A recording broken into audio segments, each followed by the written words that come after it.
alaykum, hurmatli kuzatuvchilar. Mana xudo xolasa keyingi katerimizni yoqib oldik.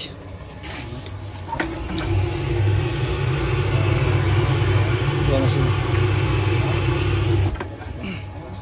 15 minut bo'ldi yoqqanimizga. Gradus mana shu 46 ga chiqdi xudo xolasa. Keyin bu ishlarimizni bo'yicha razvodkada qilganmiz. Xudo xolasa mana graduslarimiz uy ichida o'sha 50 ga chiqqan. Xudo xolasa. Obratkasi ham 40 da. Odatda obratka bilan patachani o'rtasidagi harorat rasmana ishlab olguncha 10 plus minus bo'lib turadi. Bu sistemaga e'tibor berasizlar.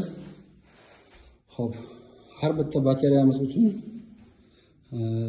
padacha obratkalari alohida mana shunaqangi luchovoy razvodkada boradi. Qulay tarafi bu turbamizda hech qanaqangi stik bo'lmaydi. Shu bitta yaxlit turba har bitta batareyaning o'ziga kiradi. Xudo xolasa keyin bunda isitishi juda ham yaxshi bo'ladi inshaalloh. Kimga shunaqangi xizmatlar kerak bo'lsa, buni aloqaga chiqaverasizlar. Batareyamiz o'sha buni ham qo'lga kuydiryapti. Salomat bo'ling.